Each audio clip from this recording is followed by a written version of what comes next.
Hello and welcome to my garden and the dinosaurs who live there. I'm wrapped up warm. It's a beautiful autumnal day, bright sunshine, cold temperatures, but an ideal time to have a look around the garden in this November garden tour.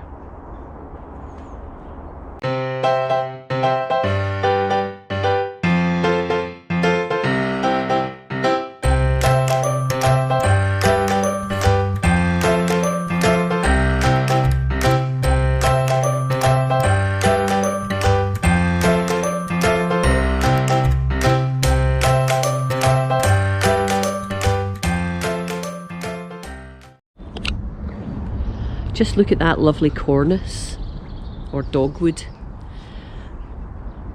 It's really lifting this part of the garden with the leaves going that almost yellow colour, yellowy green colour. And the stems that will remain in this one, they're not the bright red stems, they're sort of orangey red stem. So once the leaves all drop, you still get that wonderful interest of the actual stems that still bring that colour to the garden. The Mahonia is really standing out in the garden now with its bright yellow flowers there. Amazing. You know, it's just amazing that in such cold, bitterly cold weather that these flowers come out. And you know, if it wasn't for the fact that I'm out in the cold, if I was just watching this, and hopefully you might even be getting the sense that it's warm, they look almost tropical, the way these flowers grow out of the Mahonia. But I can assure you, I think it's barely above freezing point at the minute. I don't know whether you can see the breath, my breath there as I talk. It's a cold one.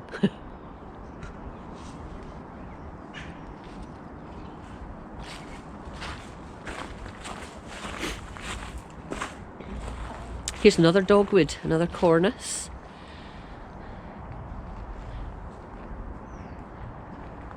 Bright leaves just getting ready to drop off the plant, but leaving behind some wonderfully coloured stems.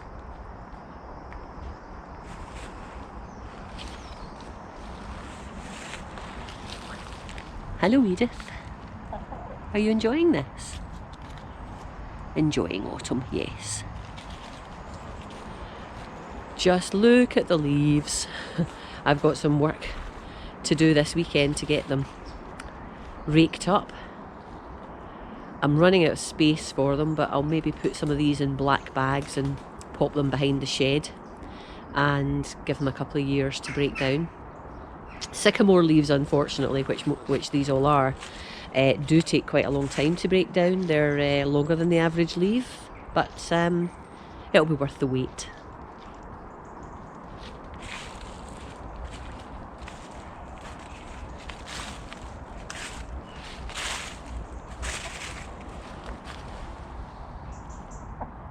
Hello, Matilda.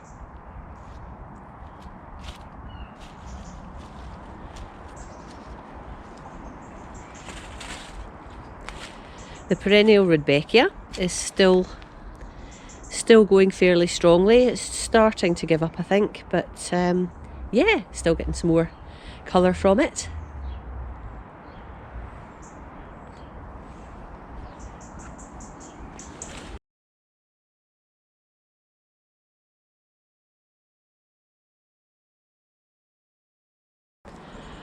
And look at this annual Rudbeckia. Absolutely amazing. It definitely dropped below freezing overnight, and it has done a few times in the past couple of weeks. It's a lovely sort of bright day at the moment, but yeah, it's faced a lot of sub-zero temperatures, but just look, it's doing okay. Very impressed, very impressed. Just right outside the kitchen door as well, so gives me a bit of colour in the morning as I peer out into the gloom before work.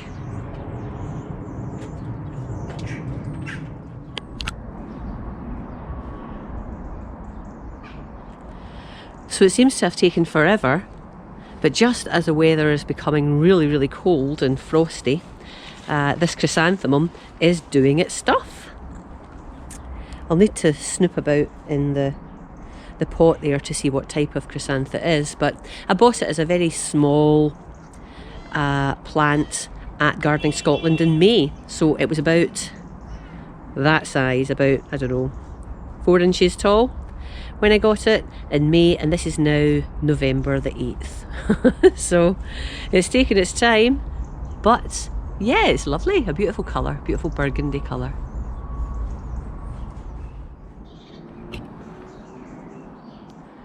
So in this plastic grow house, I've got some cornflowers, which will overwinter and give me some nice cornflowers in the spring. I've also got this poor hosta who was in a hanging container, but basically rotted off at the base.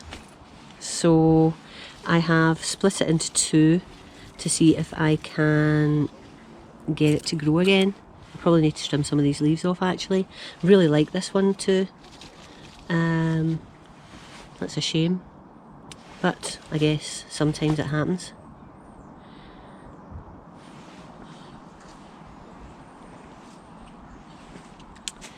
Now down here I have replaced, in these 2 really large tubs, I had beans, Borlotti beans and French climbing beans, which I didn't really get much crops of because the slugs mostly ate them. And I've now got, in this one, I have got some of the Senshu overwintering Japanese onions. And in this one, I have the remaining 5 cloves of elephant garlic that I hadn't put in.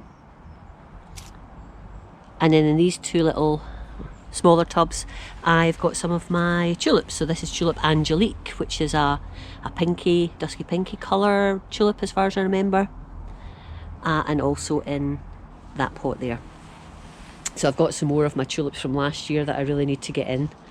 I don't know how impressive they'll be second year growing, but it's worth a try.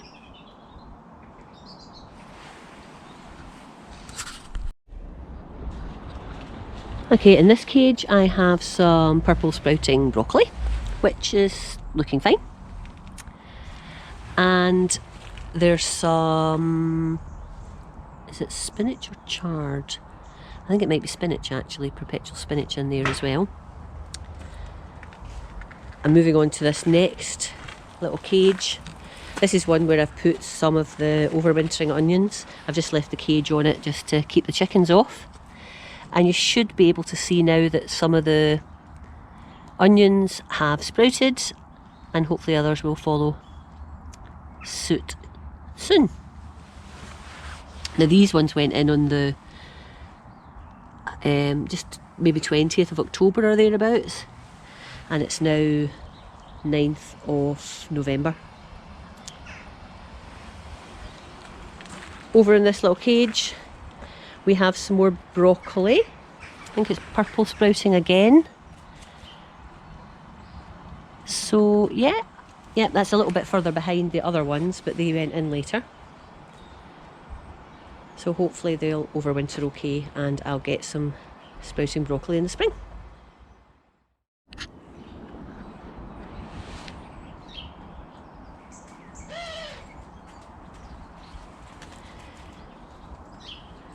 Down in this double height pallet collar bed, I have put in some of my garlic. This is some Mikolov.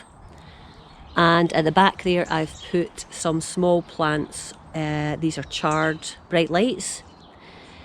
They were for too long actually in the little tray that I sowed them in.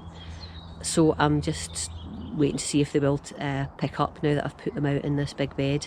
But it would be nice if we could get the chard growing a little bit over the winter and have some stuff to harvest in the spring.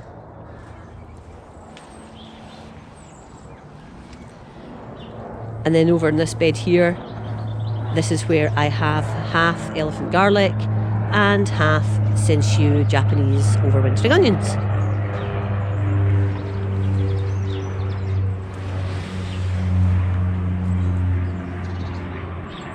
These went in the 12th of October, these onions, which is slightly worrying because these are later, went in earlier, sorry, than the other ones that I just showed you.